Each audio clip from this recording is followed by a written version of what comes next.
오늘 우리가 함께 나눌 말씀은 로마서 13장입니다.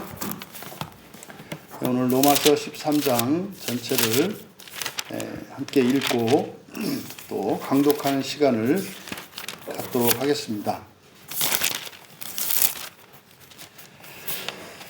먼저 1절부터 7절까지 단톡방을 활용하셔서 그 사역한 것을 함께 읽겠습니다. 모든 목숨은 위에 있는 권세들에게 복종하게 하라. 왜냐하면 신에 의하지 않는 권세는 없기 때문이다. 그런데 현존하는 권세들은 신에 의해 이미 정해진 것이다. 그러므로 그 권세에 대적하는 자는 하나님의 서열에 이미 대적한 것이다. 그런데 이미 대적한 자들은 자기 자신에게 심판을 받게 될 것이다. 왜냐하면 통치자들은 선한 일에 두려움이 아니며 악한 일에 두려움이기 때문이다. 그런데 그 권세를 두려워하지 않기를 원하느냐? 선한 것을 행하라. 그리하면 그로부터 칭찬을 받을 것이다. 왜냐하면 신의 사역자는 너에게 선한 일을 위하기 때문이다. 그런데 만에 하나 내가 악한 일을 행한다면 두려워하라. 왜냐하면 그가 칼을 이유 없이 지닌 것이 아니기 때문이다. 왜냐하면 그는 악을 행하는 자에게 진노를 위해 집행하는 신의 사역자이기 때문이다. 그러므로 복종하지 아니할 수 없으니 진노 때문에만이 아니라 양심 때문에 하라. 왜냐하면 너희가 이것 때문에 조세를 바치기 때문이다. 왜냐하면 그들은 바로 이 일을 계속하기 위한 신의 사역자들이기 때문이다. 모든 자에게 줄 것을 주되 조세를 받을 자에게 조세를 바치고 관세를 받을 자에게 관세를 바치고 두려워할 자를 두려워하며 존경할 자를 존경하라. 아멘. 권세로 하나가 되라. 또 권세에 복종하게 하여, 그러니까 권세로 하나가 되게 하라. 앞서 말씀을 드렸습니다마는 12장부터는 부활에 대한 이야기입니다. 그래서 우리가 하나가 되게 하는 것, 하나가 되라고 하시는 이 명령은 그냥 하나가 되라, 이렇게 마음을 합해라, 분열하지 마라, 평화롭게 지내라, 이런 이야기가 아니라 이것은 존재론적으로 하나님과 일체가 되는 것에 대한 현재적인 적용이에요. 그래서 부활이라고 하는 주제를 가지고 말씀하고 있다는 것을 이해하지 못하면 이 본문 말씀을 이해하기가 어렵습니다. 그래서 사실은 성경은 답을 알고 보았을 때 성경을 이해할 수 있는 거예요. 그래서 믿음으로 하나님이 주신 계시를 믿음으로 압니다. 이때 안다라고 하는 것은 그냥 받아들이는 거예요. 그리고 그것을 사실로, 진리로 받아들이는 겁니다. 그것이 이제 어떤 사람들에게는 그것이 그 맹진 아닙니까? 이게 맞습니다. 맞습니다. 여러분 도저히 알 수 없는 것, 여러분들이 파악할 수 없는 지식은 그냥 받아들이셔야 되는 거예요. 이거는 기독교에서만 이렇게 하는 것이 아니라 모든 교육 방식이 믿음에 기초해서 갑니다. 그러니까 선생님이 가르치는 모든 것은 옳다는 믿음 하에서 그것을 받아들인다고요. 여러분이 입장을 바꿔서 생각해 보세요. 여러분들이 지금까지 학교 생활을 하는데 초등학교 때부터 여러분을 직접 지도하셨던 선생님들을 믿지 않고 그 선생님이 가르치는 내용을 의심하면서 여러분들이 학교 생활을 했다고 생각을 해보세요. 절대로 초등학교 1학년에서 6학년까지 진도도 다 못 나갑니다. 왜냐하면 받아들이지 않기 때문에. 이 다음에 지나고 나서 땅을 치고 후회할 겁니다. 아니 뭐 이렇게 내가 멍청하게 살았나. 그냥 받아들이면 당연히 학교에서 나라에서 정한 교육과정에서 공식화했으면 그게 맞는 거지. 왜 내가 이해할 수 없다 그래서 받아들이지 않아가지고 내가 왜 이렇게 성장하지 못했나. 땅을 치고 후회할 겁니다. 똑같아요. 성경도. 성경은 우리가 이성으로 파악할 수 있는 지식들이 있고 결단코 파악할 수 없는 신지식들이 이 안에 있단 말이에요. 하늘 지식과 신지식은 우리가 이해할 수 없고 파악할 수 없는 그런 지식입니다. 그거는 믿음으로 먼저 받아들이고, 그리고 그 답지를 가지고, 믿음으로 받아들이는 것을 답지를 가지고 성경을 보면 성경이 이해가 되는 거예요. 그러니까 지금 우리말 성경을 이렇게 이제 보시면 그냥 세상에 있는, 보통 그렇게 이해하죠. 나라에 있는 통치자들이나 정치 지도자들이나 이런 사람들도 하나님이 세운 사람이니까 복종하라고 한다. 그 얘기가 아니에요. 그 얘기를 뭐하러 여기다 써놨을까요? 성경이. 굳이 써놓지 않아도 각 나라마다 법이 있고 질서가 있어서 알아서 하는데 그런 얘기를 뭐하러 써놨겠냐 이 말이에요. 결단코 그런 얘기 아니에요. 그래서 지금 번역하면서 느끼셨겠지만 여기 지금 전부 하나님이라고 번역해놓은 단어는 하나님이 아니에요. 이건 지금 13장에 있는 내용을 말하는 게 뭐냐면 이런 겁니다. 이 세상에 있는 질서는 보이지 않는 영적 질서의 가시적인 구현이라는 거예요. 창세기 1장에 하나님의 창조가 나오잖아요. 그 창조 이전에 영적 세계 창조가 먼저 있어요. 하늘에 대한 창조가. 성경에 나와 있지 않지만 이제 성경을 쭉 읽어보면 영적인 존재들이 있구나. 영적인 피조물들이 있구나. 이제 계시록에 가면 그래서 짐승들에 대한 얘기가 많이 나와요. 짐승들이라고 하는 게 창세기 1장에서 나오는 동물들을 가리키는 거거든요. 그러니까 영적 세계에 우리가 이제 영적 존재를 그냥 천사라고 뭉뚱그려서 얘기를 합니다만 이 세상에 사람이 있고 동물이 있고 식물이 있고 수중동물이 있고 공중 이렇게 다 있는 것처럼 영적 세계에도 그런 질서가 있다는 거예요. 그래서 창세기 1장에 있는 이 창조는 사실은 뭡니까? 보이지 않는 영적 세계에 대한 구현이라는 거예요. 그래서 이 세상에 있는 권력자와 백성, 그러니까 지배자와 피지배자 이런 것들이 영적 세계에 어떤 질서가 있다는 거란 것을 보여주는 거예요. 그러니까 지금 13장 얘기는 바로 뭡니까? 이 세상에 있는 이런 질서에 대해 얘기하고 있어요. 질서. 근데 이 세상에 있는 질서, 특히 권세라고 하는 것은 뭘 나타낸다? 영적 세계의 권세를 나타낸다. 이제 여러분들이 우리는 천사론 사경회를 했었잖아요. 천사론은요, 천사의 세계는 예외가 없습니다. 정확하게 짜여져 있습니다. 마치 정교한 시계가 여러 개의 부석에 서로 맞물려서 어김없이 착착착착착 들어가면서 초분 시간을 알려주는 것처럼 영적 세계에는 어김이 없어요. 딱 짜여진 질서로 이렇게 돌아갑니다. 그것이 바로 우리들이 살고 있는 이 세계의 권세라는 거예요. 근데요, 거기는 완벽하죠. 거기 완전한 창조거든요.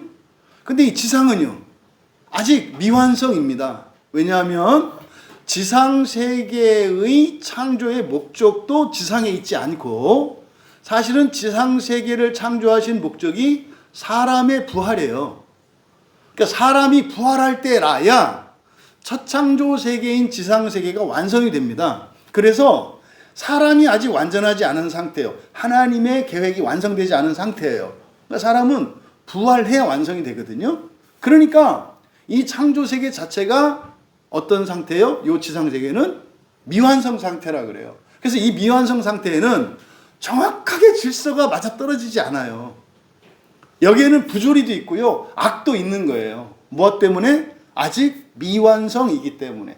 그런데 이런 미완성인 상태, 부족한 상태가 문제가 되지 않아요. 이게 8장 28절에서 얘기하는 말씀이 굉장히 중요한 말씀이라니까요. 나쁜 것도 좋게 하신단 말이에요. 악한 것도 선하게 하신단 말이에요. 이 작정 안에 이런 악과 부작용과 죄와 허물 이게 다 들어가 있는 거예요. 그래서 우리가 가장 사람들이 기쁘고 벅차고 보람 있는 일이 아이를 낳는 일이잖아요. 생명을 낳았을 때 그 엄마의 그 아빠의 그 기쁨은 이루 말할 수 없잖아요. 근데 낳는 그때 아이를 낳고 보면 기쁘고 감사합니다만 사실은 그때까지 그 기간에 그 아이를 낳기까지의 엄마 아빠가 겪었던 이런 어려움과 조심함 이런 것들이 엄청나잖아요. 그래서 그 중간 과정은 힘듦이 있어요. 그래서 이 세상의 고난이라고 하는 것은 뭐다? 불가피한 거고 필연적인 거예요. 근데 그건 죄 때문에 있는 게 아니라 왜 고난이 있느냐? 죄 때문에 벌 받으려고 있는 게 아니라 뭐 때문에 있다? 부활 때문에 있다. 우리는 상상할 수 없을 정도로 더 완전하고 뛰어난 존재가 될 존재이기 때문에 그 존재의 완성과 진전을 위해서 고난이 있는 거다. 이거 바꾸셔야 돼요. 어떤 사람이 고생을 하면 죄 때문에 내가 뭘 잘못했 이게 아니라 죄 맞죠. 근데 죄 때문에 벌을 받고 이렇게 내려가는 게 아니라 사실은 뭐예요? 하나님이 나를 목표하신 바 이 완전에 못 미치는 거예요. 이게 죄란 말이에요. 그러니까 이것을 극복할 수 있는 기회를 주시는 거거든요. 1차적으로 깨닫게 하시고 2차적으로 마음가짐을 바꾸게 하시고 삶의 태도와 행동을 바꾸게 하시고 생각도 바꾸게 하시고 우리 감정도 바꾸게 하시고 달라지는 거죠. 왜? 아니 이렇게 사니까 어려움에 겪었잖아요. 그대로 살면 이렇게 겪는다니까요. 그러니까 이건 아니구나. 바꿔야 되겠구나. 바꾸잖아요. 이게 회개란 말이에요. 그러면요 이렇게 저렇게 해볼 거 아닙니까? 이런저런 시행착오를 거치면서 그러다가 털컥하고 걸리잖아요. 그러면요 다시는 그런 고난을 겪지 않아도 되는 존재로 변한 거예요. 이렇게 그래서 모든 슬픔과 고난이라고 하는 것은 그 자체로는 우리에게 고통을 주기 때문에 악이라고 우리가 생각을 합니다만 사실은 이런 고난과 슬픔 심지어는 사람의 죽음까지도 무엇 때문에 있다? 부활 때문에 있다. 그러니까 우리가 생각하는 것처럼 별거 아닌 존재가 아니기 때문에 계속 이런저런 어려움과 고난이 있다 이 말이에요. 이 인식이 바뀌셔야 돼요. 그래서 지금 13장에서 이야기하는 것은 이 부조리한 이 세상에 이런 거 있어. 권세가 정당하지 않아. 합법적이지 않아. 그리고 합리적이지 않아. 무도해. 그래도 복종하게 하라는 거예요. 왜? 이것 때문에 하는 게 아니에요. 우리는 뭐 할 존재예요? 부활할 존재이기 때문에 부활을 하면 그때는 완전한 세상이 되잖아요. 어김이 없잖아요. 그래서 완전하지 않은 이 세상에서 어김이 없지 않은 이 세상에서 완전한 것처럼 어김이 없는 것처럼 살라는 거예요. 그러면요 이 세상을 살아가는 데는 오히려 불리합니다. 왜 이렇게 살아요? 부활 때문에 사는 거예요. 이것이 하나님 입장에서는 천사들을 설득할 수 있는 명분이 되는 거예요. 천사들은요 부조리한 거 못 견딥니다. 부조리한 거 못 견뎌요. 왜 그랬어요? 어김이 없다 그랬잖아요. 짜인 대로 가야 된단 말이에요. 정해진 대로.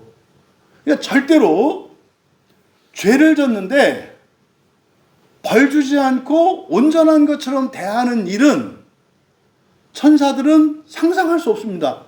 이해 못합니다. 아니 이 컵이 이렇게 쪽이 나갔어요. 근데 이거를 멀쩡한 컵으로 대한다고요? 이건 잘못된 거예요. 그런데요 사람은 천사가 아니잖아요. 천사보다 못하잖아요.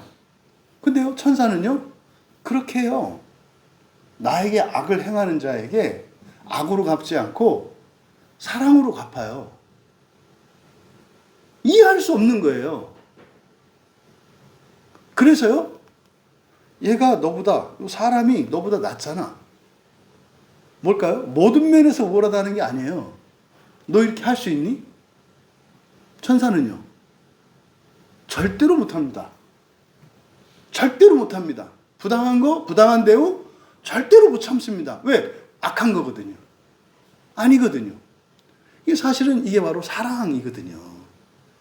그래서 존재론적으로 천사에 못 미치는 사람이 천사를 다스릴 수 있는 근거, 그럼 천사보다 뛰어난 존재여야 하잖아요. 영적 질서에서는. 바로 그것 때문에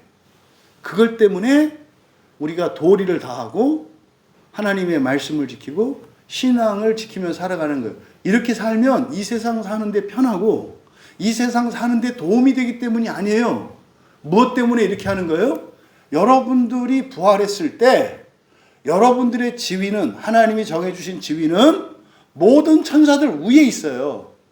그럼 지금 여러분들이 권세에 복종하지 않으면 여러분들이 부활하여 천사들 위에 있을 때 천사들도 여러분에게 복종하지 않아도 되죠. 이해되시죠? 부모들이, 그러니까 왜 아이들에게 부모님께 효도하라고 하냐면 이 다음에 내 아이가 내 아이들에게 효도받게 하려고 그러는 거거든요. 부모를 위하는 게 아니에요. 부모는 그런 얘기 하잖아요. 예?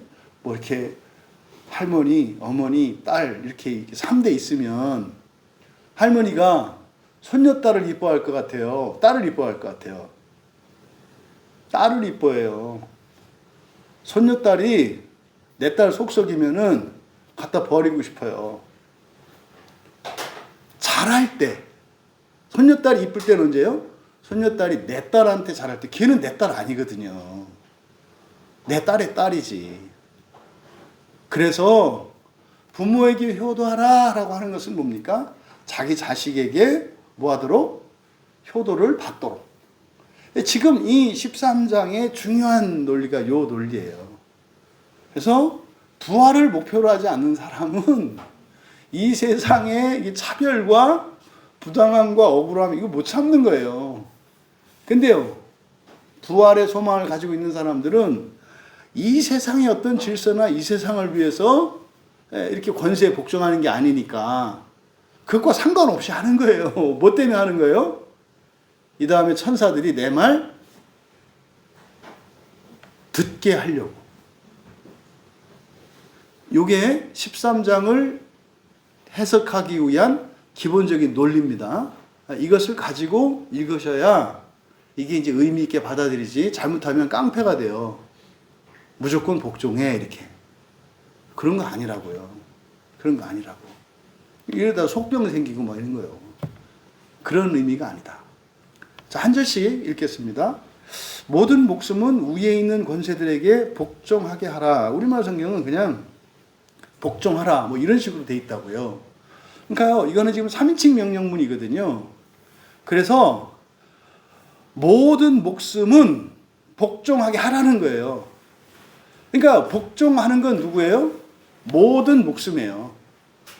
이 명령을 받고 있는 건 누구예요? 너예요. 그러니까 너는 모든 사람들이 위에 있는 권세들에게 복종하게 해. 마치 부모에게 자녀들에게 위 사람들을 공경하게 해. 이런 의미다 이 말이에요. 이거는 해라가 아니에요. 이렇게 되면 중간이 빠지잖아요. 하나님이 모든 사람을 직접 명령하는 게 되잖아요. 안 된다니까요. 아니, 그리스도인도 안 되는데 비그리스도인이 하겠어요? 이거는 지금 그리스도인의 사명에 관한 거예요. 왜? 너희들은 이미 첫째 부활을 했어. 그러니까 너희들은 무엇을 위해서 살아? 세상 모든 사람의 부활을 위해서 살아야 돼. 근데 그 사람들은 부활을 믿지도 않아. 부활이 뭔지도 몰라. 그래도 부활시켜야 되잖아. 너희들 알잖아.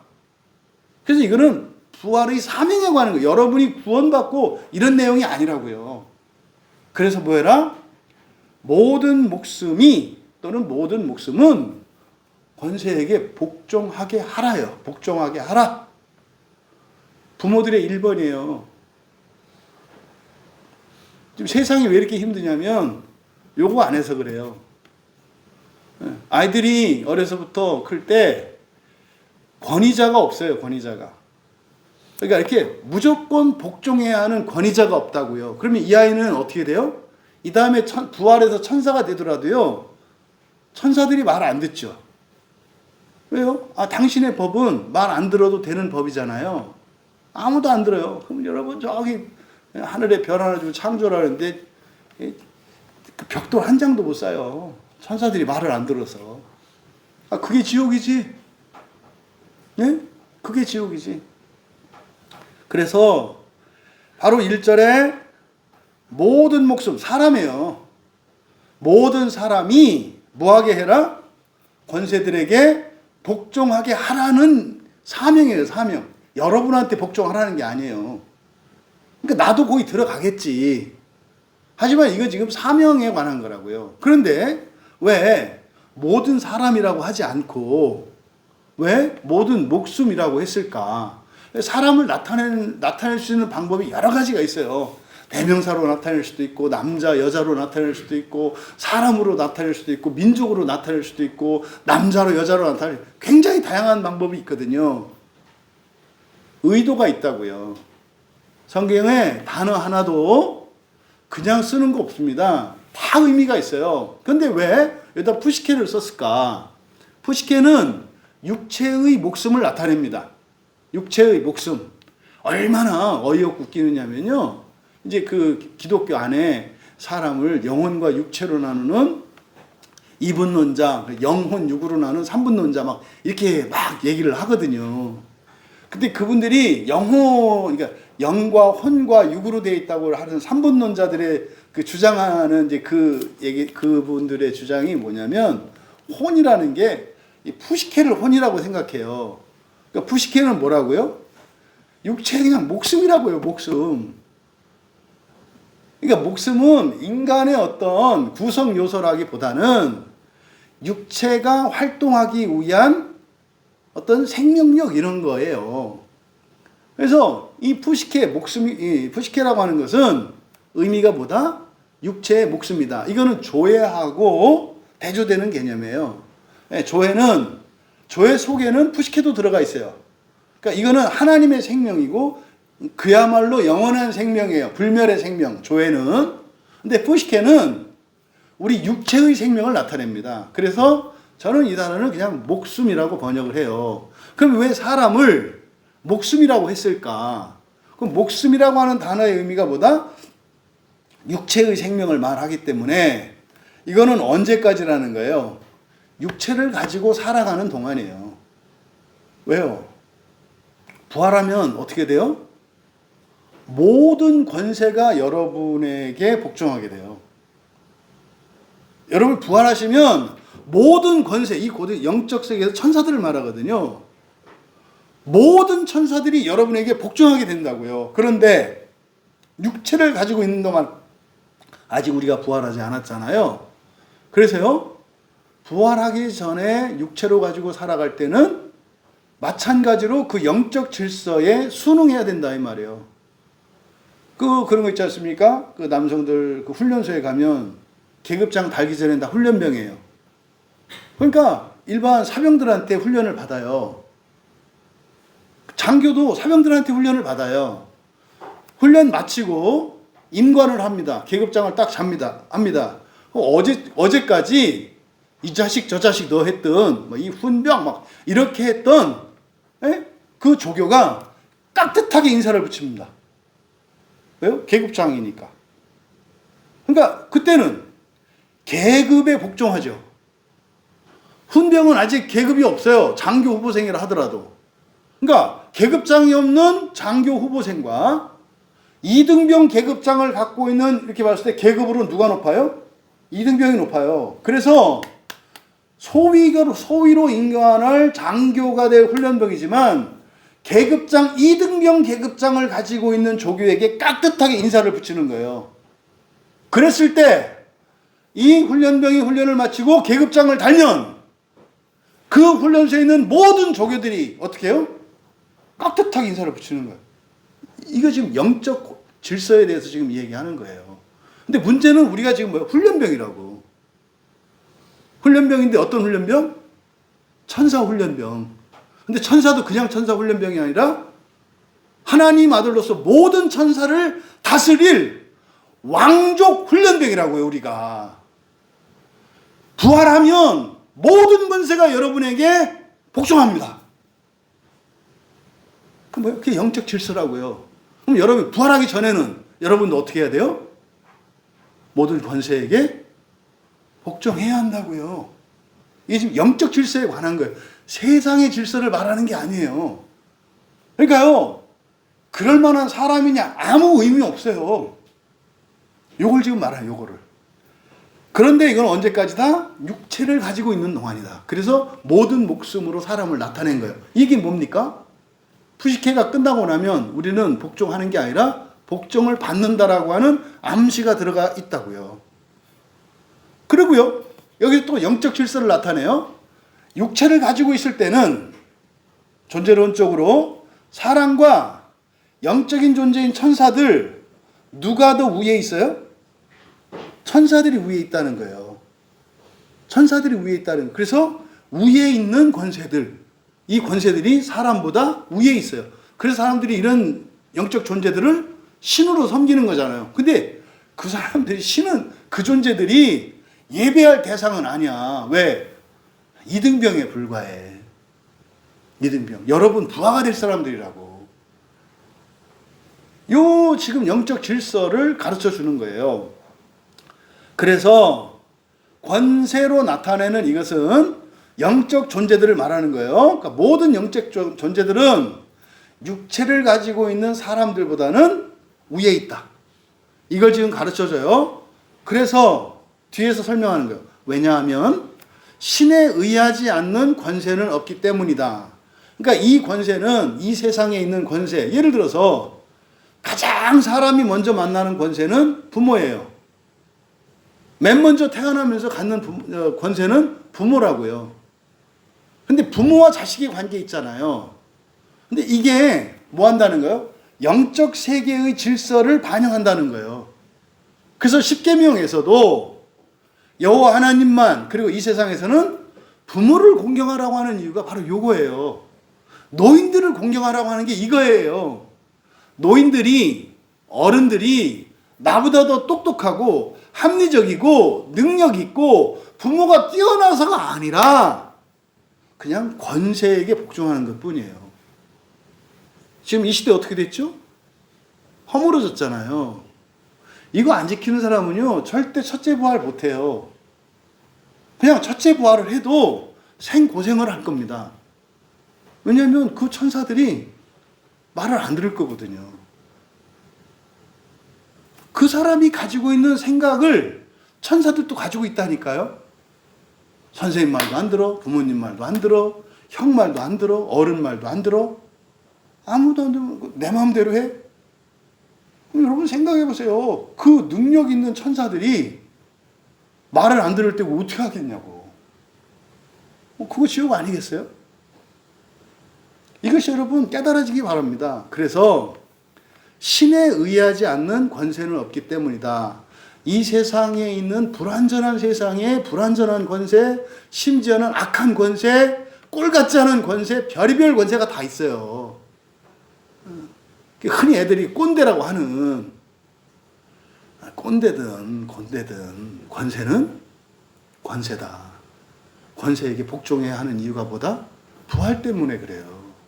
그러니까 부활을 믿지 않으면 미쳤어 왜 해요? 그러니까 이 세상이 부활이 사라지니까 이 권위와 권세에 복종하는 것이 무의미한 것처럼, 마치 그렇게 인권인이 이런저런 얘기를 하는데 그거는 무엇에 반하는 거예요? 반부활이에요. 반부활. 그러니까 여러분들이 이거를 깨달을 수 있기를 바랍니다. 그래서 세상 사람들이 얘기하는 그런 복종 아니에요. 우리는. 그래서 이유가 없어요. 권세이기 때문에 복종하는 것뿐인데 목적은 어디에 있다? 부활에 있어요. 예수님이 잘못한 것도 없는데 왜 누명을 쓰고 십자가에서 왜 죽어요? 부활 때문에 그렇다니까요. 이 세상은 억울하게 살아도 상관없어요. 중요한 건 여러분들이 진짜 인생은 부활 이후의 인생이기 때문에 그걸 위해서 살아가는 거라고요. 이게 지금 1절에서 강조하는 내용입니다. 그래서 그런데 현존하는 권세들은 신에 의해 이미 정해진 것이다. 이게 뭡니까? 이 세상에 있는 이런 권위 질서, 권세 이런 것들은 다 뭐다? 영적인 거라는 거예요. 영적인 질서에 따라 정해졌다고요. 하늘나라에서는 영적인 질서를 거스르는 법이 없어요. 천사들은 절대적으로 힘의 논리입니다. 천사들은 절대적으로 능력의 논리입니다. 그래서요, 힘이 없는 천사는 더 힘이 센 천사에게 절대적으로 복종합니다. 말 안 듣고 불써 이런 거 없어요. 아, 죽지 그러면 능력이 위인데. 영적 세계는 그래요.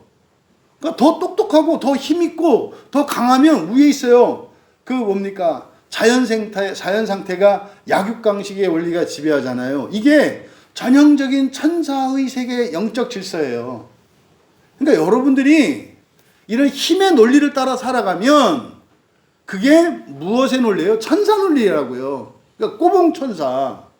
여러분들은 꼬봉천사가 아니라 천사들을 다스릴 자들이라니까요.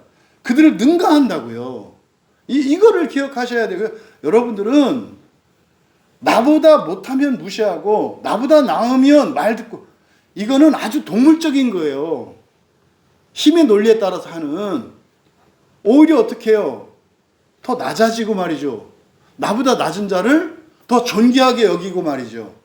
이게 부활을 위해서 살아가는 사람의 영적인 삶의 모습이에요. 이거는 뭐 인격적이고 이런 게 아니라고요. 2절에 그러므로 그 권세에 대적하는 자는 하나님의 서열에 이미 대적한 것이다. 여기 지금 디아타게라고 하는 이 단어가 성경에 딱 2번 쓰여요. 이 디아타게는 그러니까 질서, 서열 이런 겁니다. 네, 학교에 가면 1학년, 2학년, 3학년 이런 거 있잖아요. 집에 가면 형, 동생 있잖아요. 그럼요, 집에서요, 1번 권세는 누구예요? 아버지예요. 남편이고요. 2번 권세는 어머니예요. 근데 1번, 2번 사이에는 우열이 없어요. 왜? 한 몸이니까. 그래서 부모가 1번이에요. 그 다음 누구예요? 첫째가 2번이고요. 셋째. 그러면요, 아랫사람은 윗사람에게 무조건 어떻게 해야 돼요? 복종해야 돼요. 그래서요, 부모된 이들은 자녀들에게 어떻게 하게 해라? 복종하게 하라. 이거는 이 세상의 원리가 아니라 뭐 때문에 그렇다? 부활 때문에 그렇다. 회사에서도 마찬가지잖아요. 처음에 신입사원이 있고, 뭐, 이렇게 계장, 과장, 차장, 뭐 이렇게 계급이 있잖아요. 복종하는 이유가 뭡니까? 뭐 일반인들은 잘 보여가지고 뭐 이렇게 유익을 보려고 하는 게, 우리는 그게 아니에요. 우리들은 뭐 때문에 그래요? 이 질서를 우리가 지켜야 되기 때문에 그래요. 이걸 지금 말씀하는 거예요. 그런데 이런 질서라는 것은 누가 만드신 거다? 하나님이. 하나님이 창조하실 때 어떻게 해요? 첫째 날, 둘째 날, 셋째 날, 이게 디아타게예요. 이게 배열, 질서 이런 의미라고요. 그래서 하나님의 질서에 대적한다. 여러분, 이게 마귀가 하는 소리예요. 무슨 말인지 아시겠어요? 마귀가 하나님한테 따지는 게 이거라고요. 하나님, 우리가 더 권세가 있는데, 사람보다. 흙으로 지어진 사람보다 권세가 있잖아요. 아빠 1절 앞에서 그랬잖아요. 에? 모든 권세는 목숨 위에 있다 그랬잖아요. 그러니까 흙덩어리를 가지고 지어진 사람보다는 천사가 위에 있단 말이에요. 그럼 누가 누구에게 복종해야 돼요? 사람이 천사에게 복종하는 게 맞아요. 근데 하나님이 뭐라고 그러세요? 너 얘한테 복종해라고 한다고요. 그러니까 천사가 뭐라고 그래요? 천사님, 그는 하나님이 정해놓으신 질서에 어긋나는 거예요. 천사들이, 이제 마귀가 이거 질문한 거예요. 지금은 그래. 근데 얘는 아직 끝난 거 아니야. 너는 완전히 끝났지만, 완성태이지만, 얘는 아직 완성태가 아니야. 얘는 두고두고 해가지고 최고의 천사가 돼서 니들을 다스릴 거야. 이거거든요. 어떻게 이게 그렇게 돼요? 여러분, 인생이 그거예요. 인생이 천사를 부릴 만한 그런 위대한 존재가 될 기회가 주어지는 게 살아가는 거라니까요. 목숨 갖고 사는 게. 그러니까 인생은요, 정말 멋지고 아름다운 거예요. 뭘 알 때? 부활을 알 때. 이 부활을 믿고 이걸 알 때. 그걸 모르니까 자꾸 이 육체를 가지고 우애를 따지고 뭐 이러죠. 그러니까 권세에 복종하지 않는 것은 이미 대적한 거다. 이 대적한다는 의미가 뭐겠어요? 첫째 부활에 참여하지 못하는 걸 말하죠. 왜? 이걸 인정하지 않으니까. 그래서 하나님이 세워놓으신 서열, 첫째 날, 둘째 날, 셋째 날, 해와 달. 해가 더 크잖아요. 해가 더 밝잖아요. 해는 빛을 내고 달은 반사하잖아요. 다르잖아요. 이걸 말하는 거예요. 또 그런데 이미 대적한 자들은 누구한테 심판을 받는데요? 자기 자신에게 심판을 받을 것이다. 지금 우리말 성경은 그렇게 돼 있어요. 하나님의 명을 거스린 거예요. 명이라고 번역해 놨어요. 그러니까 명 아니에요. 디아타게 이거는 명 아니고 질서, 서열이에요. 거스름이니 거스르는 자들은 심판을 자취하리라. 이게 무슨 말이에요, 이게? 자취한다는 게. 여러분들도 한자 배운 분들인데 이게 무슨 말인지 아시겠어요? 요즘 젊은 사람들 이거 뭐 어떻게 알아요? 자취한다고? 방 얻어가지고 이렇게 한다는 거구나? 이상하다. 말 안 들으면 엄마가 내보내서 자취한다는 얘기인가 보다.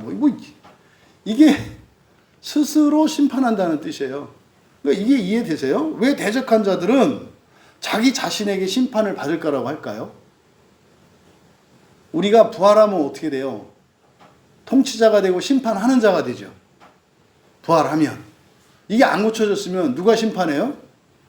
자기가 심판한다고요. 여러분들이 부활하고 나면 부활하기 이전에 여러분들이 가졌던 기준과 이 모든 것들을 여러분이 심판한다고 말씀을 하는 거예요. 그러니까 무슨 하나님이 심판하고 하는 게 아니라 알아서 심판한다고요. 알아서.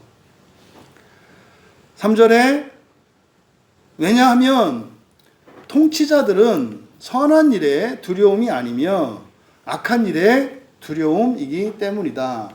이게 지금요 해석하기가 애매해요.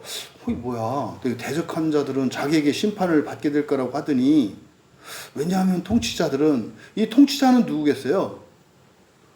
여러분이겠죠, 여러분. 여러분이겠죠, 여러분.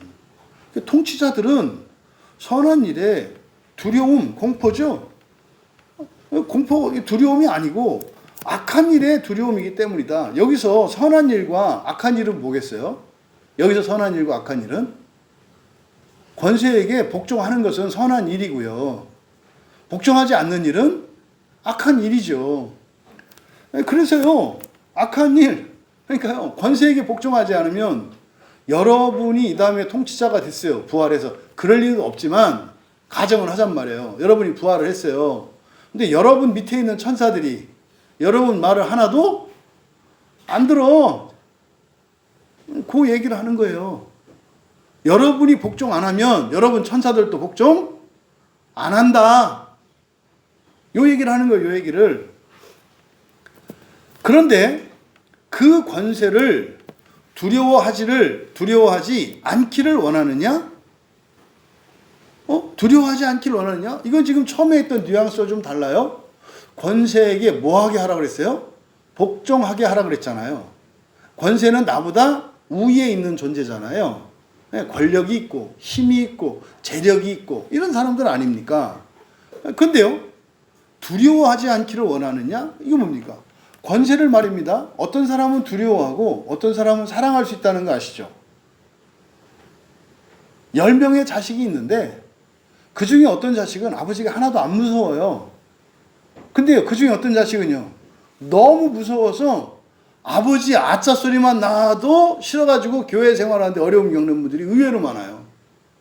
아버지가 너무 무서웠던 분들이 교회 오면 아이고 하나님 아버지 그놈 아버지 소리를 왜 이렇게 많이 하는지 그래가지고 신앙생활에 방해받는 분들이 의외로 많아요. 의외로. 그러니까요, 두려워하지 않기를 원하느냐? 사실은요, 권세를 두려워하지 않으려면 두려워할 짓을 하지 말아야 되고, 또 사실은 인정을 받고 사랑을 받아야 되겠죠. 그러니까 사랑을 하면 두려워할 일이 없죠. 그렇잖아요. 내가 누구를 미워해요. 그러면 두려워하게 돼 있습니다. 내가 미워하는데 권세자야. 그럼 미워하는 거예요. 내가 미워하는데 나보다 약해. 그러면 죽이는 거예요. 그러니까 두려워하는 거는요, 나보다 힘이 세고 나보다 나은데 미운 사람일 때 그런 거고요. 약하면 죽이는 거죠. 그러니까 권세자를 두려워하지 않기 원하느냐? 선한 것을 행하라. 여기서 선한 게 뭐라고요? 복종해요.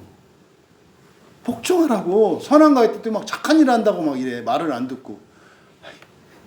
더 무서워하게 돼. 죽으라고 이렇게 막 잘했는데 막 괜히 승질 내고 그래. 말 안 듣고 지 마음대로 막 하는데 그 더 혼나지. 그러니까 여기서 선한 것 할 때는 성경에서 선한 것이라고 할 때 상황에 따라 달라요. 여기서 선한 거는 뭐예요? 복종하는 거예요. 복종하는 거. 선한 것을 행하라. 그러면 그로부터 칭찬을 받을 것이다. 잘해서 받는 칭찬이 있고요. 복종해서 받는 칭찬이 있어요. 잘해서 받는 칭찬은요. 그 일이 끝나면 더 이상 칭찬이 없어요. 복종해서 받는 칭찬은요. 계속 받는 칭찬이에요. 그러면요. 그 사람은 계속 데리고 다녀요. 근데요. 잘하기만 하는 사람은 일 끝나면 언젠가는 토사, 구팽 당하는 거예요. 네. 사냥 끝나고 전쟁 끝나고 나면 사냥개, 장군 다 잡아먹는 거예요. 잘하는 걸로 칭찬받으려고 하지 마세요. 1차적으로 뭐 해라? 복종. 복종으로. 그래서 내 사람이 되어야죠. 하나가 되어야죠. 그래서 이게 권세로 하나 되라 이렇게 말씀을 드린 거예요. 왜냐하면 4절에 신의 사역자는 너에게 선한 일을 위하기 때문이다. 그러니까요. 굉장히 중요한 거예요. 여러분들이 현재적으로도 부리는 천사들이 있어요.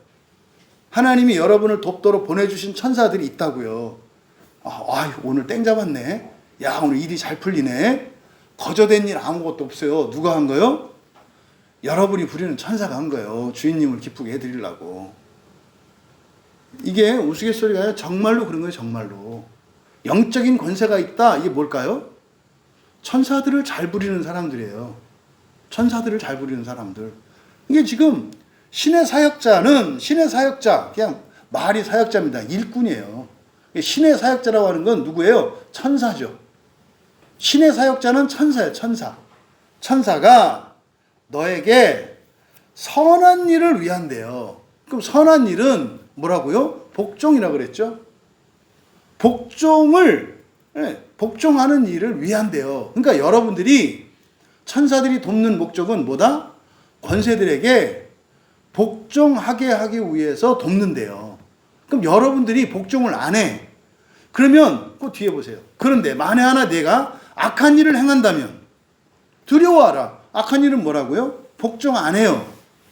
부모에게 복종 안 해요. 어른에게 복종 안 해요. 선생님에게 복종 안 해요. 윗사람에게 복종 안 해요. 상관없어요. 자기 능력이 있으면, 자기 힘이 있으면 자기 능력으로 살면 돼요. 근데 뭐는 기대하지 마라? 신의 사역자의 도움은 기대하지 마라. 그럼 뭐 꼭 복종해야 됩니까? 안 해도 돼요. 씩씩하게 혼자의 힘으로 사셔도 돼요. 그런데 여러분들이 신의 사역자, 천사의 도움을 받고 싶습니까? 이건 천사한테 부탁할 게 아니에요. 여러분들이 선한 일을 하면 천사들은 무조건 뭐 하게 돼 있어요? 도와야 돼요. 도와야 된다고.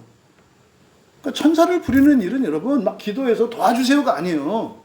여러분들이 말씀에 복종하고 권세에 따라가면은요, 천사들은 여러분을 계속 돕게 돼 있어요. 이게 지금 그리스도인들이 가지고 있는 힘인데, 자기들이 가지고 있는 힘은 활용하지 않고 뭐 엉뚱한 걸 자꾸 달라고 한다 이 말이에요. 그러니까 악한 일을 행한다면 두려워하라. 이 두려워한다고 할 때 이거는 실제로 막 두려워할 거 아니에요. 미련한 거를 회개하라는 뜻이에요. 고생 사사한다 이 말이에요. 야, 너 오늘 생고생한다. 뭐 이런 뜻이에요. 왜냐하면 그가 칼을 이유 없이 지는 것이 아니에요. 칼을 지니고 있대요. 이유 없이. 그러니까요. 이 자식이 나를 돕기만 하는 게 아니라 능력으로 나를 뭐 하기도 한다? 해칠 수도 있다는 거예요. 근데 이걸 해치는 게 아니죠. 악한 일을 중단시키기 위한 거죠. 뒤에 뭐라 그래요? 칼을 이유 없이 지는 것이 아니기 때문이다. 선한 일을 하든지, 그러니까 잘하면 더 잘하게 하든지, 못하면 나쁘게 하면 덜 나쁘게 하든지, 이것도 선한 거죠. 덜 나쁘게 하는 것도. 그러니까 더 잘하게 하는 방식으로 돕든지, 더 이상은 나빠지지 않도록 돕든지 이렇게 한다 이 말이에요. 그러면 더 이상 나빠지지 않도록 돕는 방법이 뭐예요? 이게 재난이고 고난이고 환난이에요. 이거를 성경에서는 하나님의 진노를 산다 그러죠. 그래서 뭐라 그래요? 칼을 이유 없이 진 것이 아니기 때문이다. 왜냐하면 그는 악을 행하는 자에게, 여기서 악을 행하는 건 뭐예요? 복종하지 않는 자예요. 진노를 위해 집행하는 신의 사역자이기 때문이다. 이해되시죠? 이런 얘기예요. 그러니까 여러분들이 무슨 귀신을 무서워하고 앞에 일어날 불행을 막 이럴 필요가 없는 거예요. 여러분의 미래는 여러분이 결정할 수 있다니까요. 그러면 목사님, 그럼 제가 하나님 말씀에 복종하고 권세에 복종하고 이렇게 살면 아프지도 않고 병들지도 않고 망하지도 않아요? 여러분, 그게 정상이에요. 그렇잖아요. 그래서 여러분의 일상이 중요하다고. 이게 내가 회개해야 될 것인지 아니면 로또인지. 무슨 말입니까? 내가 하나님 말씀 따라 살았고요. 복종하면서 살았어요. 환난이 왔어요. 이거는요, 로또예요. 이건 불행이 아니라니까요. 불행의 얼굴을 하고 온 횡재라고요. 뭐 하기 위한? 마귀가 우리의 믿음을 저버리도록 시험하기 위한 거야. 근데 사실은 겉의 모양은요, 환란의 모양을 취하고 있어. 근데 그 안에는 뭐가 있어요? 금덩어리가 들어있어요. 근데 보이는 건 환란이야. 막 밤송이처럼 막 쇠가시가 있는 걸 갖다가 내 어깨다가 인생 여기다 확 올려놓은 거예요. 무지 아프지 않겠어요? 무겁기는 왜 이렇게 무거운지. 왜 무거워요? 금이라. 금이라 무겁다고. 근데 모양이 환란의 모양이니까 가시가 있어서 아픈 것처럼 느껴. 근데 그거 금이다. 여러분, 어디 동굴 갔다가 금덩어리 이만한 거 있어. 무겁다고 안 들고 올 거요?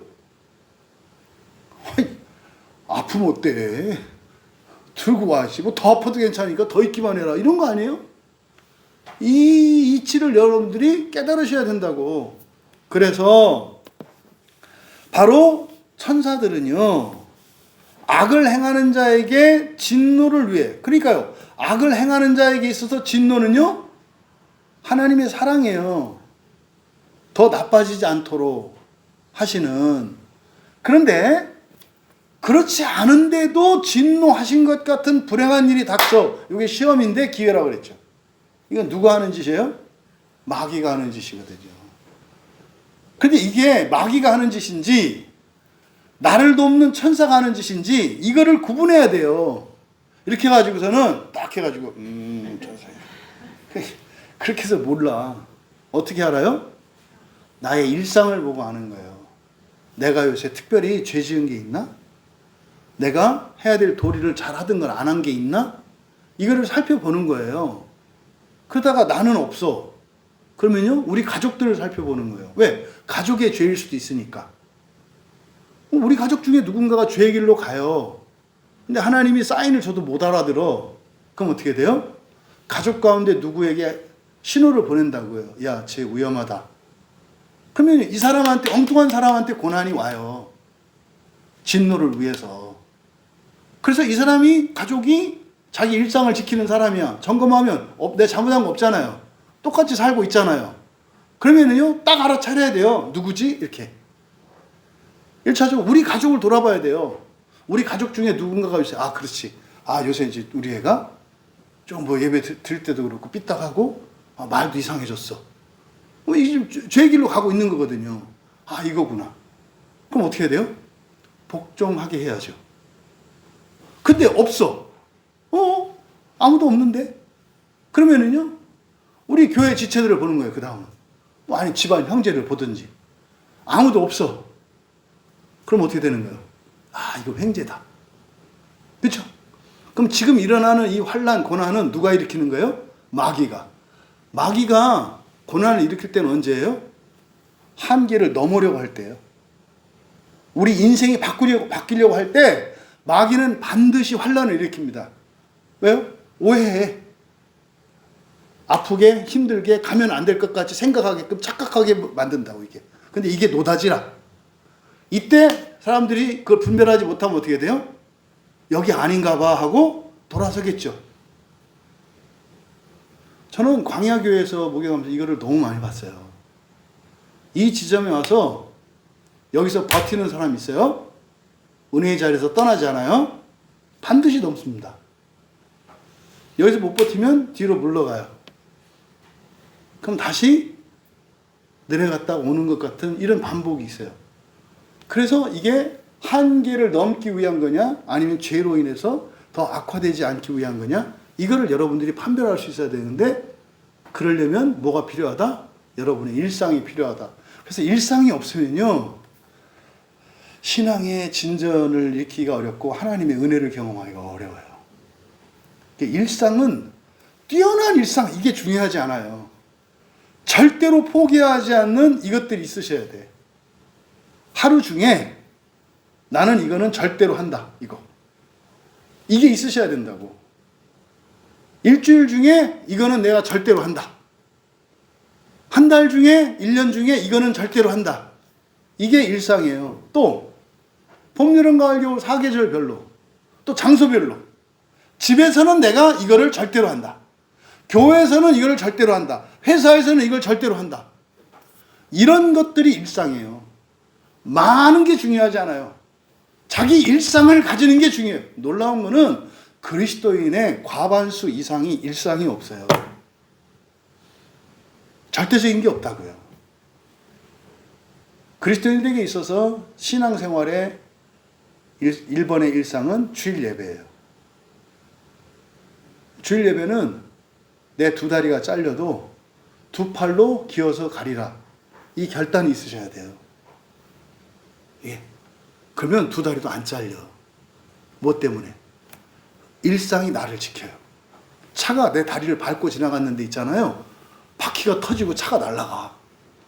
내 다리가 안 다쳐. 극단적으로 얘기를 하는 거예요. 일상이 여러분을 지켜요. 거기에 시험이 와요. 영적 싸움이 와요. 그래서 일상을 가진 사람이라야 그때부터 사실은 영적인 전쟁에 참여하고 신앙의 진전과 인생의 새 창조를 경험할 수 있어요. 이거를 모르는 사람은 절대로 은혜가 차가지고 한계를 넘었고 자기 팔자가 바뀔 때가 와. 못 넘어요.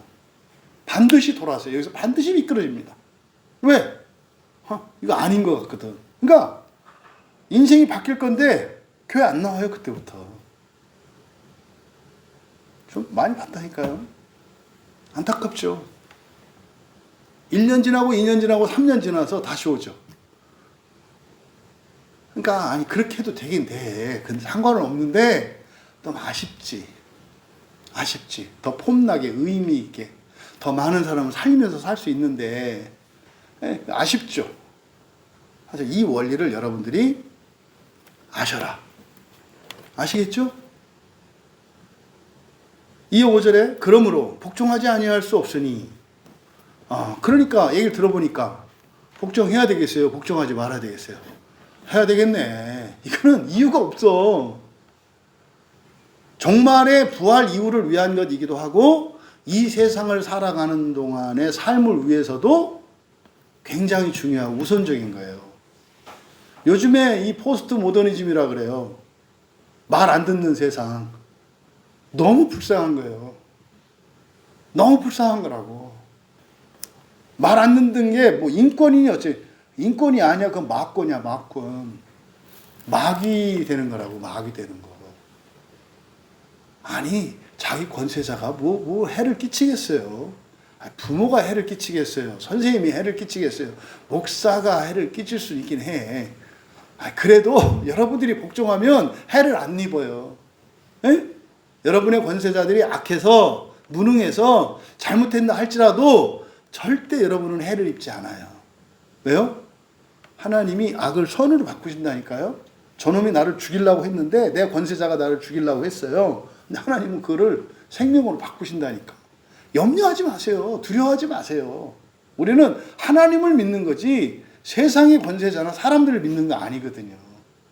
그러니까요. 권세자들에게 복종하지 아니할 수 없다 그런 거예요.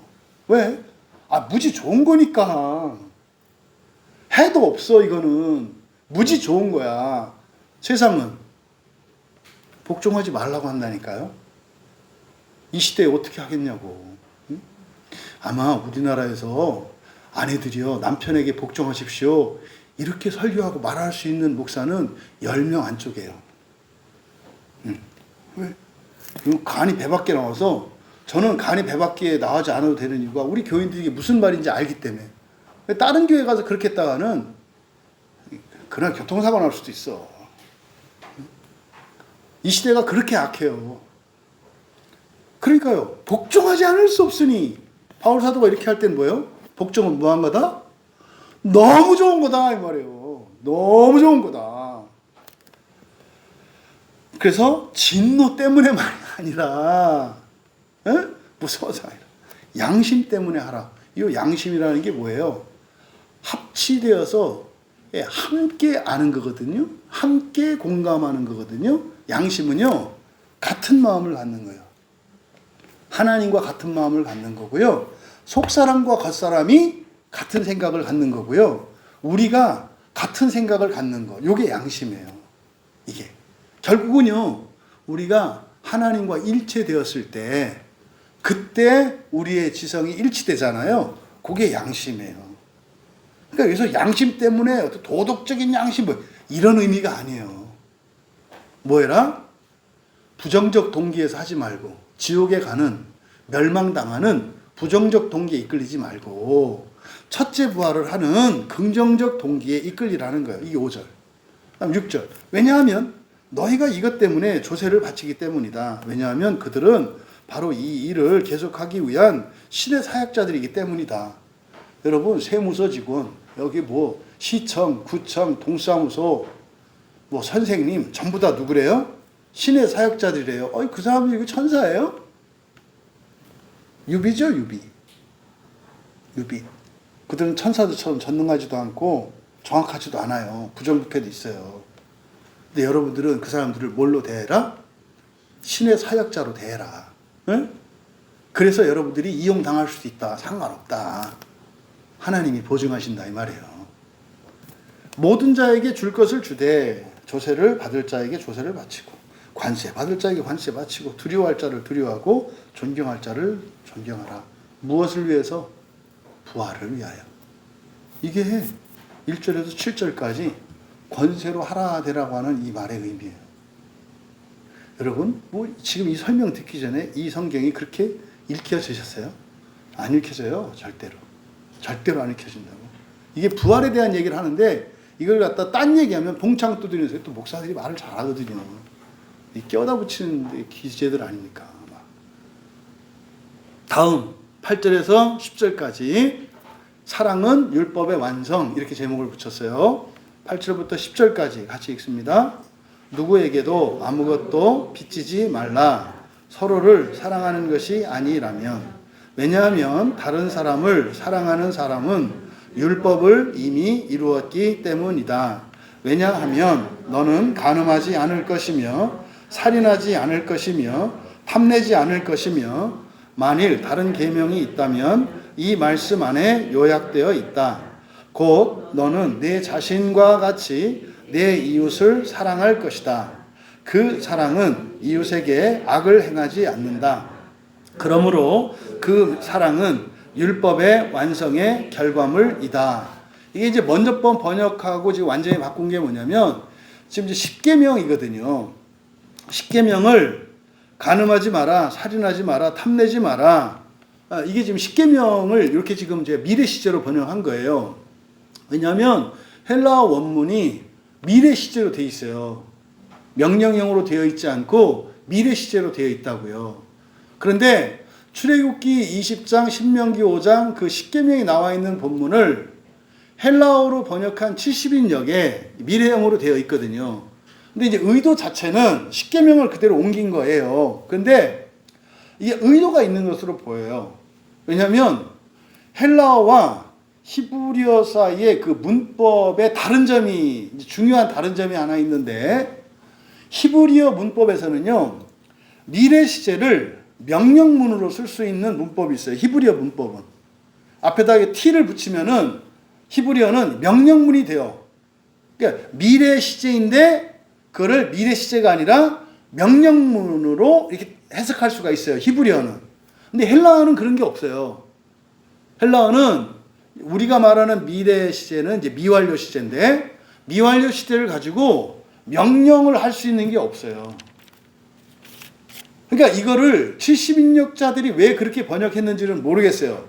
근데 바울 사도가 여기서 지금 인용을 할 때는 왜냐하면이라고 하는 접속사를 붙여서 설명을 하거든요. 네? 그래서 9절의 시작이 왜냐하면 이렇게 돼요. 그러니까 9절은 앞에 있는 8절의 끝에 대한 설명이거든요. 이유예요. 그러니까 왜냐하면 해라 해라 해라 이런 말이 안 되잖아요. 그래서 사실은 접속사를 빼고 해석을 할 수밖에 없어요. 왜냐하면을 붙이면 이게 의미가 안 통하거든요. 그래서 아무것도 빚지지 마라. 이게 사실은 뭡니까? 빚지지 말라는 게 죄짓지 말라는 거거든요. 빚지는 거나 죄지는 거나 똑같거든요. 빚지지 마라. 서로를 사랑하는 것이 아니라면 여러분, 그러니까 서로를 사랑하는 것은 빚을 져도 된다는 뜻이죠. 보세요. 그러니까 이것은 사랑에서 사랑으로 하는 것은 빚이 아니라는 거예요.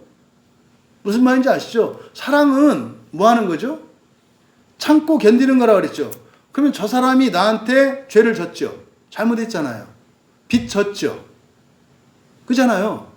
근데 사랑하는 사람은 참아주죠. 용서하고 그냥 견뎌주죠. 그럼 저 사람이 죄를 지은 거예요? 안 지은 거예요? 그 사람은 졌는데 내가 용서하니까 죄가 없어. 무슨 말인지 아시겠죠? 그러니까 우리가 죄를 져. 그러니까 서로 사랑하면 내가 예를 들어서 전도사님한테 무슨 죄를 져. 근데 전도사님이 나를 사랑해. 그리고 용서해. 나는 죄가 있지만 죄가 없죠. 또 전도사님이 나한테 죄를 졌어. 근데 내가 사랑하고 내가 죄가 아니죠. 그러니까 죄를 져도 죄가 없죠. 이걸 말하는 거예요. 그러니까 사랑을 하면 죄가 아닌 게 돼. 근데 이게 문제는 이제 한쪽만 사랑하면 이제 한쪽이 죽어나는 거지. 한쪽이. 그러니까 지금 요 8절이 그 말씀을 하는 거예요. 그러니까요, 절대로 죄가 있어서는 안 된다는 이야기예요. 근데 죄가 없을 수 없어요. 근데 죄가 없을 수 있는 방법이 있어요. 그게 사랑의 계명이라고요. 왜냐하면 바른 사람을 사랑하는 사람은 율법을 이미 이루었기 때문이다. 왜 율법을 이미 이루었다고 하는지 아시겠죠? 죄가 없네. 율법을 지킨 게 아니에요. 죄가 없어. 어겼는데도. 그럼 여러분, 이게 사람과 사람 사이에서만 적용되는 게 아니겠죠? 하나님과 관계 사이에서도 적용이 되겠네. 그래서 가장 큰 계명할 때 하나님 사랑, 이웃 사랑하는 게 뭐예요? 우리가 하나님 사랑하면 하나님도 우리 사랑할 테고, 그러면 죄가 있어요, 없어요? 없네. 뭔 얘기인지 아시겠죠? 그러니까 사랑의 계명이 얼마나 놀라운 건지 아시겠죠? 이게 단순한 얘기가 아니에요. 사랑하라는 게. 율법이 억만 개가 돼도 아무 상관이 없어요. 뭐 하면? 사랑하면. 이 얘기를 하는 거예요. 왜냐하면, 그래서 왜 율법을 다 이루었느냐? 왜냐하면 미래 시제로 그냥 해석을 한 거예요. 너는 간음하지 않을 것이며. 그러겠죠. 사랑하면. 그렇잖아요. 여러분이 누구를 사랑하는데 다른 사람 간음하겠어요? 하라고 해도 안 하지. 또 살인하지 않을 거며. 아, 그럼요. 사랑하는데 어떻게 죽여요? 못 죽여요. 탐내지 않을 거며. 아니, 부족한 게 없는데 뭘 탐내요? 만일 다른 계명이 있다면, 그러니까 아무리 많은 다른 계명이 있다 할지라도 이래라 저래라 뭐해라 뭐라 이런 거죠. 근데 이 말씀 안에 요약되어 있다. 이게 무슨 말입니까? 아무리 많은 계명이 있다 하더라도 그걸 다 지킨 게 된다고요. 곧 뭐라는 거예요? 내 자신과 같이 내 이웃을 사랑할 것이다. 이 지금 사랑에 대한 얘기예요. 그래서 그 사랑은 이웃에게 악을 행하지 않는다. 왜 악을 행하지 않는지 아시겠죠? 악을 행하는데 악이 아니야. 악을 행하지 않는 게 아니에요. 악을 행하는데 악이 되지 않아. 왜? 하나님이 고치시니까. 이거 여러분 동굴에 가서 한 60년은 도 닦아야 터득할 수 있는 거예요. 이게 엄청난 말이에요. 엄청난. 그러니까 이게 수염 기르고 100발 이렇게 해봐야 그런 도사도 여러분 도에 못 미쳐. 당신은 사랑의 법을 아시오. 그 한마디에 제대로 된 도사는 그냥 깨갱하고 큰절하고 다시 산으로 간다고. 딱 잡아갖고 교회로 가라 이렇게 딱 하면은 네 하는 거지. 그러므로 그 사랑은 이웃에게 악을 행하지 않는다. 이건 악을 행해도 악이 안 된단 말이에요. 그러므로 그 사랑은 율법의 완성의 결과물이다. 여기서 이제 결과물이라고 한 게 이제 마라고 하는 말을 붙였기 때문에 그래요. 클레로는 충만하다라는 뜻인데 마는 결과물을 나타내요. 결과물을 나타내는 명사형 어미거든요. 카리스 은혜잖아요. 카리스 마 그러면은 은혜의 결과물이에요. 그래서 여기서 이제 결과물이라고 제가 플레로마 그런 거거든요. 채운 것의 결과물. 그래서 채운 것에 있는 내용물이 있었고 전체를 말하는 거예요. 그러니까 사랑은 율법의 완성의 결과물이다. 그럼 사랑이라고 하는 것은 억만 가지 율법이 있다 할지라도 그거를 완전히 다 지킨 것이 되는 거다. 그렇게 사랑의 계명 하나면 되는 거야. 되는 거라고. 그 가치를 모르기 때문에 사람이 더 이상 못하겠어요. 막 이런 얘기 한다고. 더 이상 못하겠어요. 그럼 뭐 하겠다는 얘기예요? 차라리 율법을 주세요. 이 말이거든요.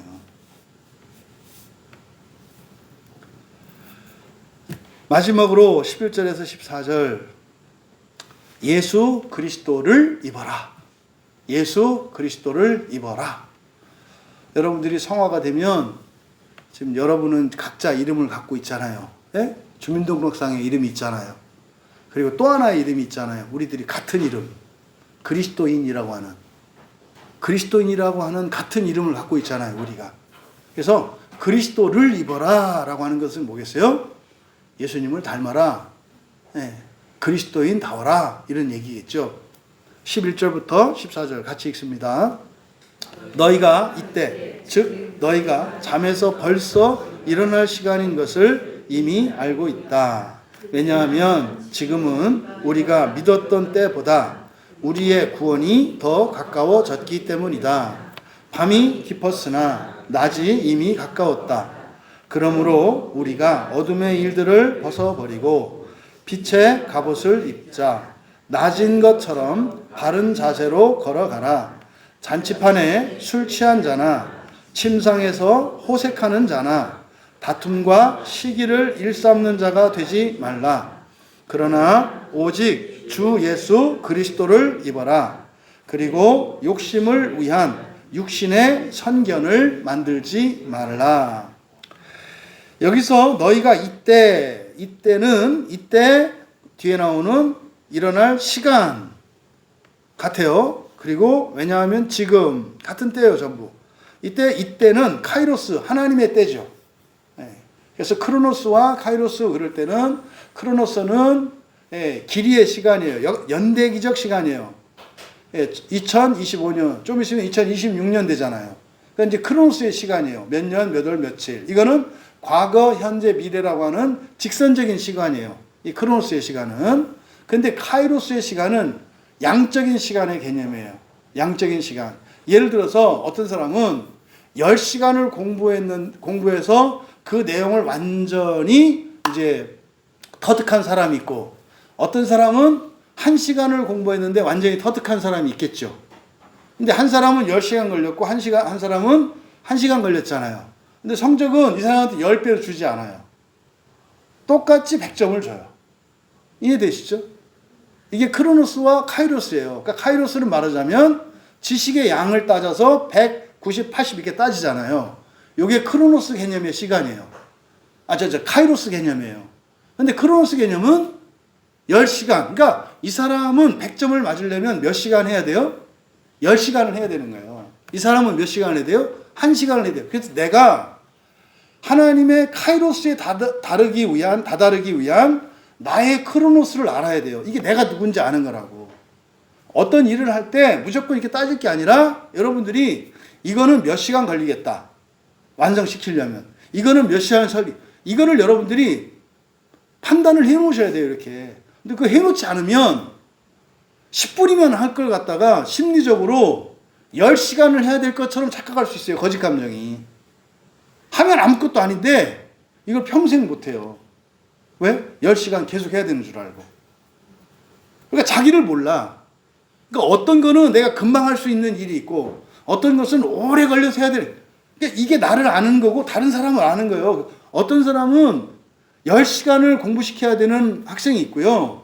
어떤 사람은 1시간만 시키면 돼요. 똑같이 잡아놓고 10시간 시키면 똑같은 걸 여기는 9시간 허비하는 게 되잖아요. 뭔 말인지 아시겠죠? 자녀를 지도하거나 누구를 가르쳐 이걸 따지셔야 돼요. 아, 이 사람은 일머리가 있구나. 그래서 다르게 해야 되는 거예요. 다르게. 그래서 여기에 이 카이로스는 뭐다? 하나님의 분량의 시간이에요. 그러니까 여러분의 한계지 사실은. 여러분의 마음그릇이 요만해요. 예를 들어서. 그러면 요게 꽉 차면 그 다음에 어떤 일이 일어나겠어요? 마음이 커져야 돼요. 이게 차면 커져야 된다고. 이 상태에서는 또 채울 게 없다고요. 근데 어떤 사람은 요거 채우는데 신앙생활 하는데 1년에 다 채우는 사람이 있어요. 어떤 사람은 50년 걸리는 사람이 있어요. 자기 분량 채우는데. 그러면요. 1년에 채운 사람은 50번 인생을 바꿀 수 있어요. 50번 인생을 바꿀 수 있다고. 그래서 이 카이로스와 크로노스의 시간을 잘 구분하셔야 돼요. 근데 여기서 이때는 카이로스의 시간이에요. 그러니까 됐다는 거죠. 찬 때예요. 찬 때. 넘어야 될 때. 새로 시작할 때. 여기 카이로스 시간이에요. 이때. 이때가 언제냐? 잠에서 일어날 수 있을 때예요. 충분히 잤다 이 말이에요. 이거는 충분히 잤다. 그러니까 일어날 수 있다 이 말이에요. 여기서 일어날 시간, 이게 헬라어의 가장 작은 단위의 시간, 호라거든요. 호라. 시간, 시 이럴 때요. 그러니까 이때, 즉 너희가 잠에서 벌써 일어난 시간, 벌써니까 이미 진작에 일어나도 됐다고. 지금도 이미 지체됐다고. 뭔 얘기면 그랬잖아요. 에? 저 성탄절 때 설교할 때 서기관과 이런 바리새인들이 구약에서 이야기했던 구약 성경에 있는 부활과 구원의 복음, 구원의 진리를 갖다가 땅에다 파묻어 버렸다고. 이미 알고 있었다고. 이때요, 이때. 뭔다? 일어날 때라고. 그리스도인들이요, 부활을 위해서 사셔야 할 때라고. 다 안다 이 말이에요. 이제 그만 제발 먹고 살고 이 세상 육체를 위해서 이게 지금 잠이에요, 잠. 꿈꾸는 것처럼 맨날 집 사고 애들 뭐 시집 장가 보내고 취직하고 돈 벌고 이거 다 잠이에요, 잠. 그렇게 하다 어떻게 되냐? 다 죽어요. 아무 의미 없다고 그거. 에? 이게 잠이에요, 잠. 일어날 시간이다. 부활을 위해서 살아갈 시간.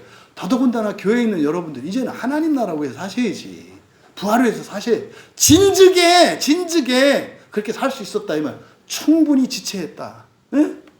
충분히 조금 더 눕자 했다 이 말이에요. 아유, 조금 더 이 문제 해결하고 저 문제 해결하고 이미 알고 있다. 완료시제요, 완료. 뭡니까? 공허한 거 알아. 이렇게 한다고 내가 행복해지고 꽉 차는 거 아니라는 거 알아. 근데 그냥 미루고 있어. 왜냐하면 지금은 우리가 믿었던 때보다, 이 믿음은 누구의 믿음이겠어요? 네, 믿었던 때보다 우리의 구원이 더 가까워졌기 때문이다. 이거는요, 사실은 하나님이 맨 먼저 믿으셨잖아요. 예수님이 우리를 먼저 믿어주셨잖아, 나기 전에. 그때부터 우리는 살았고, 더군다나 우리는 교회라도 다녔고, 예수님이라고 믿었고, 성경 말씀 들었잖아. 분명히 우리 잘 왔잖아요. 그죠? 그러면은요, 구원이 더 가까워졌죠. 이때 가까운 구원은 뭐겠어요? 부활이죠. 부활이죠. 그러니까 그만 너무 세속에 매여서 현세 자꾸 다른 사람들 비교하고 그러지 마세요. 괜찮아요. 염려 안 하셔도 돼요. 진짜로 하나님이 우리 아버지고요. 진짜로 계세요. 여러분들이 선한 일을 위하여 부활을 위해 살아가시잖아요. 정말로 이렇게 도와주시고 하는 일들이 일어나요. 에? 밤이 깊었으나 낮이 이미 가까웠다. 밤은요 멈추지 않아요. 계속합니다. 여기서 이제 깊었다라고 번역을 했습니다만 앞으로 나아가다요. 여러분 깜깜해지면 지금 사실은 시간 계속 가잖아요. 크로노스의 시간이 가잖아요. 그러면요 끝에는 뭐가 있어요? 아침이 있잖아요. 아침 가까워지거든요. 반드시 아침이 와요. 크로노스의 시간은요 밤의 끝이 있고 낮의 시작이 있다. 이거는 카이로스예요. 이건 정해져 있다고. 겨울은 크로노스의 시간이 좀 길어. 밤이. 겨울에는 밤이 길잖아요. 여름에는 밤이 짧고. 그러니까 크로노스는 때에 따라서 길기도 하고 짧기도 하고 해요. 근데요 카이로스는 안 바뀌어요. 밤은 끝나고요 아침이 와요. 이 세상은 끝나고요 새 세상이 와요. 육체가 죽고요 부활하는 때가 와요. 어떤 사람은 부활에 이르기까지 시간이 오래 걸려. 경험도 많아. 막 지옥도 그냥 다 사방철방 다 돌아다니고 막 지옥 구석구석을 잘 알아. 그거 알 필요 없다고. 알 필요 없다고. 몰라도 돼. 세상도 마찬가지요. 그냥 빨리 아침이 오면 되지. 그렇죠? 그래서 밤이 깊었으나 낮이 이미 가까웠다. 와 있다 그러잖아요. 손끝에 와 있다고 한다고 이렇게. 여기 있어요. 이렇게 뻗으면 안다. 근데 바로 여기 앞에 있다고 부활이. 그러므로 우리가 어둠의 일들을 벗어버리고, 어둠의 일들, 세속의 일이고 처창조의 일이고 사람의 일이고, 약육강식, 우열의 법칙을 따라서 잘나고 못나 이런 거 하지 말라고. 우리의 탁월함이 부활의 근거가 되지 않아요. 우리의 순종이에요. 13장에서 앞에서 악한 일, 선한 일 할 때는 권세에 복종하는 것과 관련돼 있잖아요. 어둠의 일은 뭡니까? 복종하지 않는 거예요. 권세에 복종하지 않아. 권세에 복종하지 않는 것의 핵심은 성경 말씀이에요. 벗어버리고 어둠의 일들을 벗어버리고 이 핑계 저 핑계로 여러분들이 신앙생활 게을리 하시고 마음 기경 안 하고 결단 안 하고 뺀질뺀질 하는 거 어둠의 일이요. 응? 빛의 갑옷을 입자. 빛의 갑옷이 뭐겠어요? 부활체를 말하는 거예요. 부활체. 빛나는 몸. 변화산에서 제자들이 봤잖아요. 예? 너무 희어서 빛보다도 더 깨끗한 부활을 말하는 거예요. 뭐하자? 부활을 위해서 살자. 낮은 것처럼 바른 자세로 걸어가라. 낮은 것처럼 지금 밤이에요. 왜? 육체를 가지고 있으니까. 그러니까 바른 자세로 뭐요? 권세에 복종하면서 살라는 거예요. 부활을 위해서 살라는 거예요. 제발. 잔치판에 술 취한 자나 침상에서 호색하는 자, 다툼과 시기를 일삼는 자, 이거 세상에서 잘난 사람들이에요.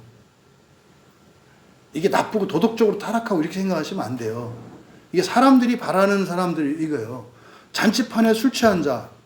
아니 우리나라 최고 호텔 최고의 셰프가 하는 데 가서 요리 먹고 나와가지고 먹방 찍고 하는 사람들. 여러분 그리스도인들은 그런 거 이렇게 좋아하시면 안 돼요. 아주 그 부활과 멀어지는 거거든요. 보면 안 된다 이런 게 아니에요. 그런 거 좋아하면 그게 뭔지 아셔야 된다니까. 그게 잔치판에 술 취한 자라니까요. 아니 찌끄러는 요만한 애가 뭐 이렇게 라면을 막 이렇게 먹어. 참 그게 신기하기도 하더라고. 걔는 막 위가 이렇게 다 들어가나 봐. 막 이렇게 어떻게 아니 그게 정상입니까? 그 멀쩡한 애가 이게 난 술 안 먹어. 이러지 마세요. 그런 거 아니라고. 또 침상에서 호색하는 자. 그렇지 뭐 먹고 살고 이게 다 세속적인 거예요. 다툼과 시기. 말이 다툼과 시기지. 이거 뭐예요? 지 잘났다고 싸우는 거예요. 다툼이 뭐예요? 경쟁하는 거 아니에요. 1등 하겠다고 돈 더 많이 벌겠다고 막 하는 거 아니에요. 시기는 뭐예요? 옥상 데리고 가서 밀어버리는 거 시기 아니에요. 경쟁사회. 지금 여기서 이렇게 말을 여러분들이 도덕적으로 받아들이시면 안 돼. 나 자취만 술 안 먹어. 나 침상 호색 안 해. 다투기 시기. 새벽 일찍 일어나 쉬지도 않고 일하는 거. 이걸 말하는 거 이거를. 그렇게 살지 마라. 그게 뭐예요? 어둠의 일들이라니까?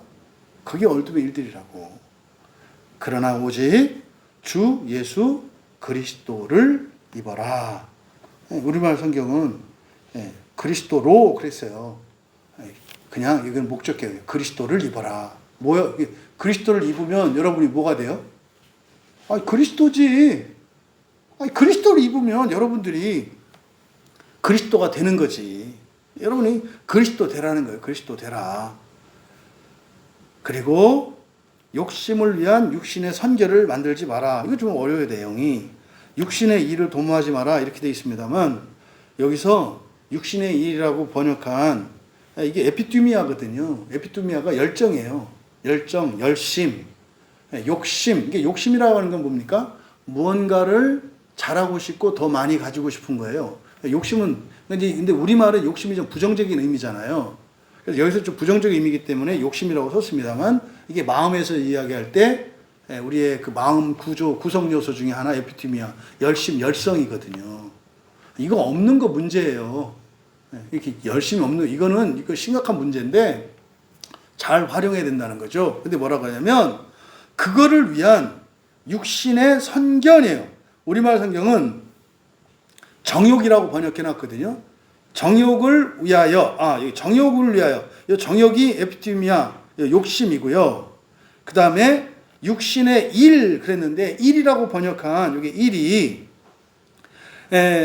사도행전 24장 3절에서 선견이라고 번역해 놨어요. 이게 프로노이아거든요. 프로는 앞서서 미리, 노이아 안다는 거예요. 미리 아는 거. 그러니까 예상하는 거 있잖아요. 예상. 맞을 수도 있고 틀릴 수 있잖아요. 이게 선견, 지명, 또 예상, 뭐 예상 문제, 적중 뭐 이런 거 있잖아요. 예상, 미리 앞서서 생각하는 거예요. 이거는 좋은 거죠. 근데 욕심을 위해서 그렇게 하지 말라는 거예요. 그러니까 뭐를 열심히 하기 위해서 그렇게 하지 말라는 거예요. 무엇을 여러분들을 먼저 생각해야 돼요? 방향이에요. 방향이라고. 여러분이 맨 먼저 미리 알아야 되는 것은 뭘 아셔야 돼요? 끝을 아셔야 된다고, 부활을. 근데 부활을 위해서 선한 방향으로 알고 열심을 내야 되는데, 방향 모른 채 열심을 내려고 뭘 하면 어떻게 돼요?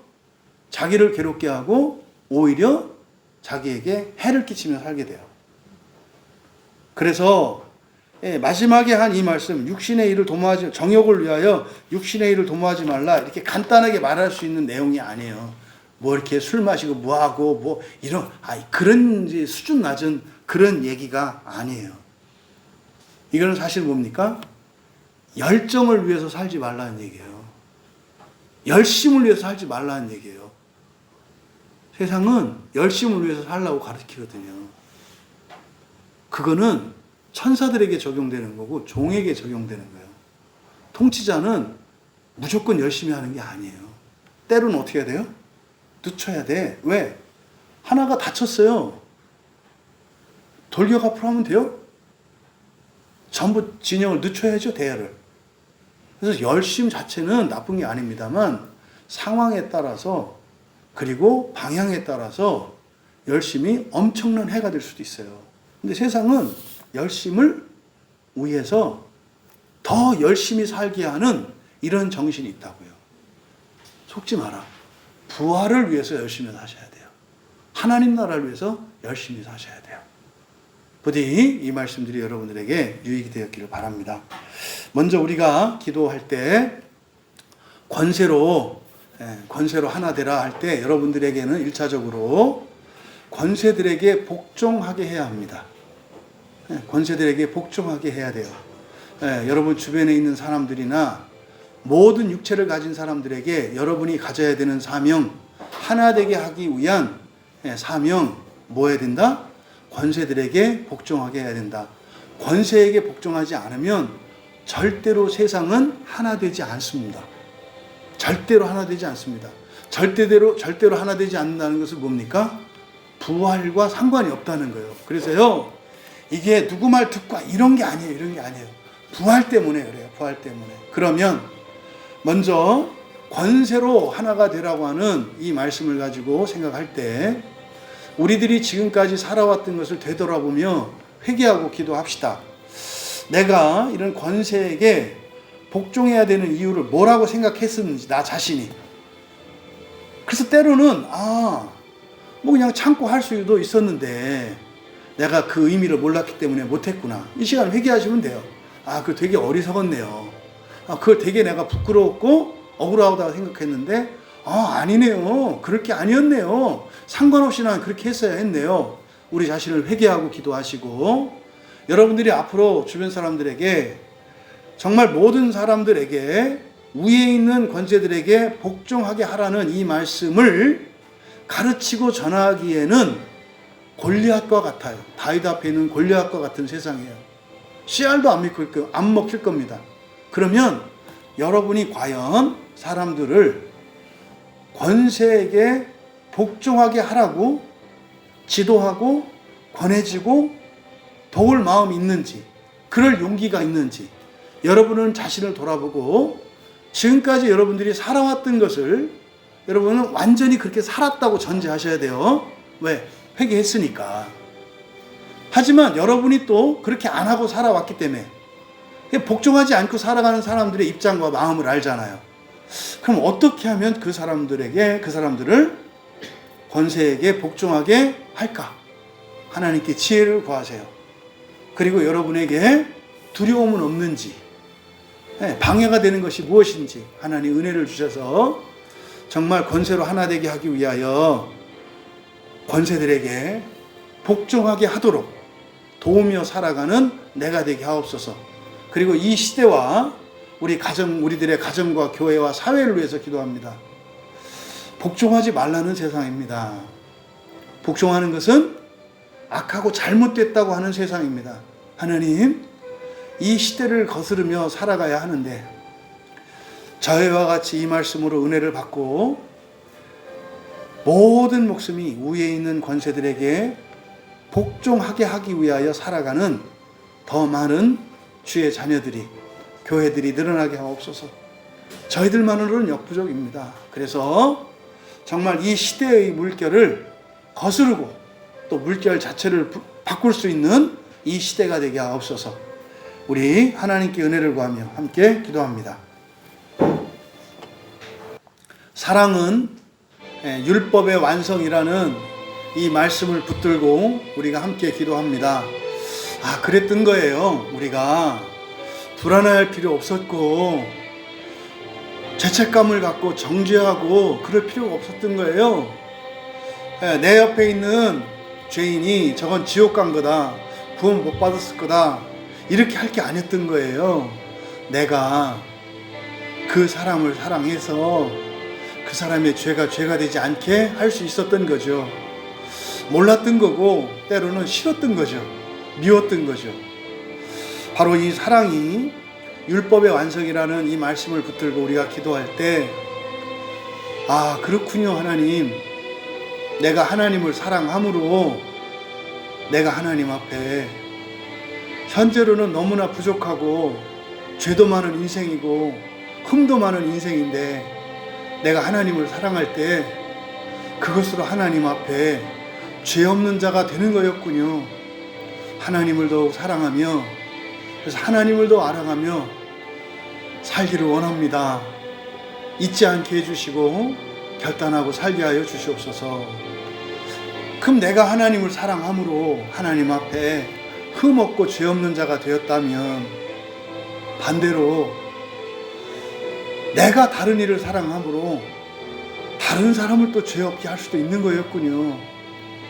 그래서 예수님이 사랑의 계명을 주셨던 거였고, 그게 가장 큰 계명이라고 하셨던 거였군요. 사랑하면 죄인도 죄인이 아니고 죄 있는 나도 죄가 안 되는 거였군요. 이 사랑의 계명을 붙들고 하나님을 더욱 사랑하며 살아가기로, 원수까지도 사랑하며 살아가기로. 그래서 이 세상, 죄인으로 가득 찬 세상인데 죄인 없는 세상으로 만드는 그 사랑의 계명 주신 것을 감사하고, 그 사랑의 계명의 의미와 능력을 가지고 하나님, 주께서 주신 사랑의 계명을 그 어떤 것보다 더 우선하고 최고의 계명으로 붙들고 살겠습니다. 결단하고 하나님 잊지 않게 하시고, 거짓 감정에, 근본 감정에 지지 않고 모든 근본 감정을 사랑으로 승화시키며 살게 하옵소서. 함께 은혜를 구하며 기도합니다. 예수 그리스도를 입으라는 말씀입니다. 무슨 말씀이냐면 예수 그리스도가 되라는 것입니다. 예수 그리스도가 되라는 겁니다. 닮는 정도가 아니라 예수 그리스도가 되는 목표를 삼으라는 겁니다. 이 말씀을 가지고 기도할 때 어린 시절부터 오늘까지 여러분의 목표는 누구였습니까? 여러분이 되고자 하고 갖고자 했고 누리고자 했던 그것이 누구였고 무엇이었습니까? 이 시간 지난날 우리의 헛된 목표, 어리석은 목표를 생각하고 그것이 최고가 아니었음을 깨닫고 목표를 바꾸는 회개가 있었으면 좋겠습니다.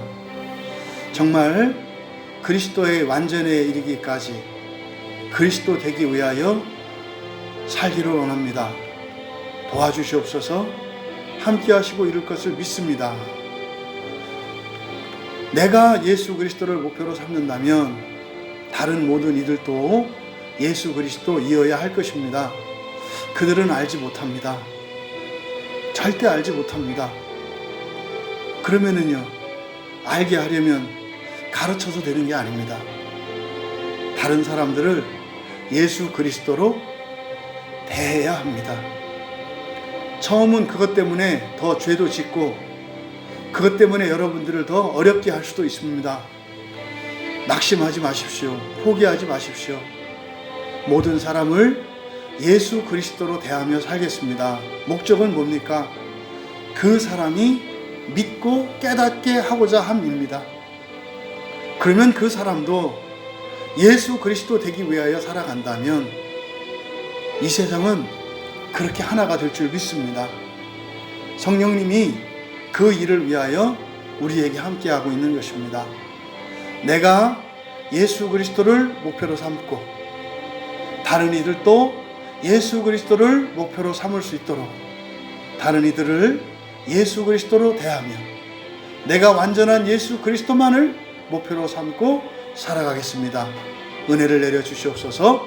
기도하시고 결단하시고 편안히 개인적으로 돌아가면 되겠습니다.